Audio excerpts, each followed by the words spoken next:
Let me start by saying this: if you ever save someone from being erased from reality, do yourself a favor and don't keep the cursed book afterward. Burn it, drop it in the ocean, give it to your ex. Because I didn't. And 2 weeks later, my toaster levitated and tried to bite me. After we rescued Leela, things were quiet for about 11 days.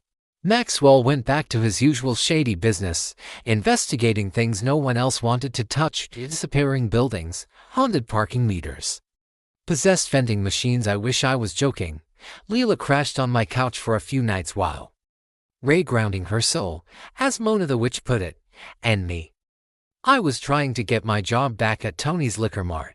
Spoiler, they don't rehire people who vanish in the middle of a shift with a bleeding man.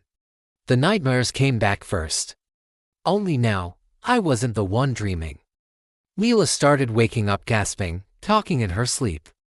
Words like, "The second eye is opening, he's watching from beneath. Jason, don't forget me again." Then the book, the cursed book of the forgotten, started whispering. Not in Latin this time, in my voice. "You left the door open, Jason."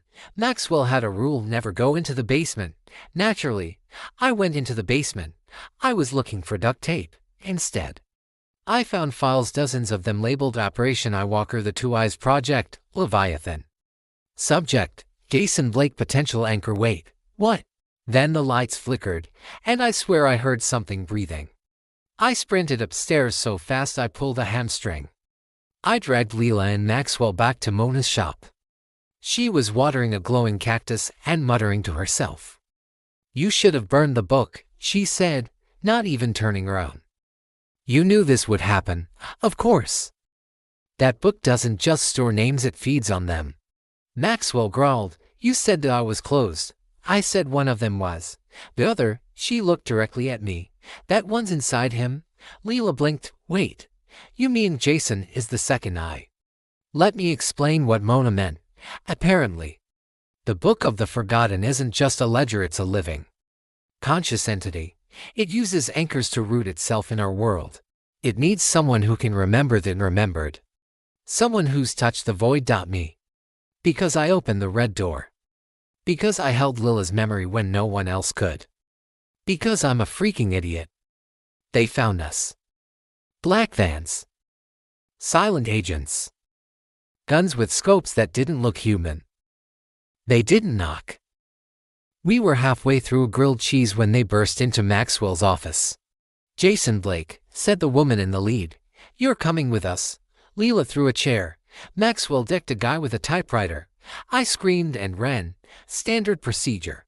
We escaped through a crawl space that led to the next building, over which, as luck would have it, was a donut shop. Mona met us in the alley with a portal in her purse. Don't ask. We jumped through it and landed in Arizona. The desert. Middle of nowhere. Hot as Satan's microwave. "We have 3 days," Mona said. "Until the book tries to overwrite Jason." "Overwrite," I croaked. "Replace your name with something else, something worse." Mona took us to a buried temple hidden under the sand. "No one remembers who built it," she said. "Perfect hiding spot."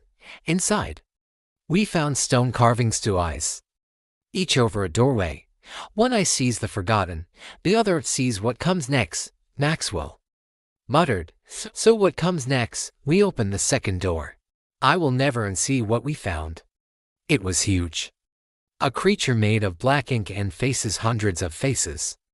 Whispering, crying, laughing. It turned toward us. "Jason," it hissed. "I remember you," Leela screamed. Maxwell fired. Mona lit it on fire with a snap of her fingers. Didn't work.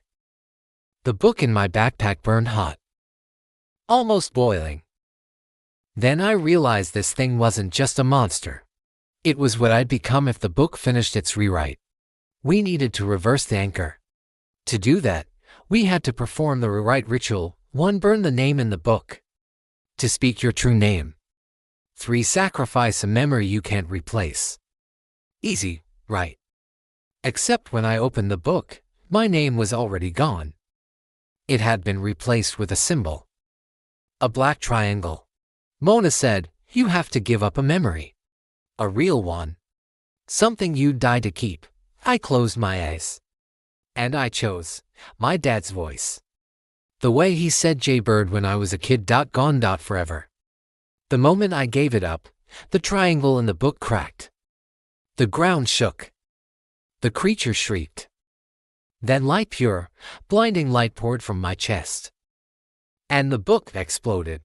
Mona said, "You have to give up a memory. A real one. Something you'd die to keep."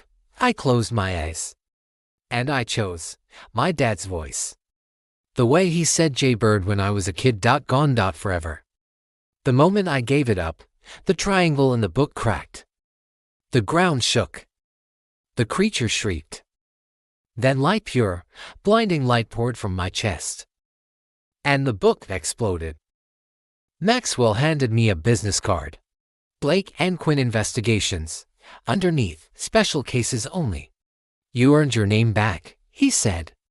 "Might as well use it." Leela grinned. "I'm into. But only if I get to punch someone at least once a week." Mona. She vanished in a flash of glitter and Latin. And me. I still dream of doors. And shadows. And names that fade. But now, I write them down before they disappear. Just in case.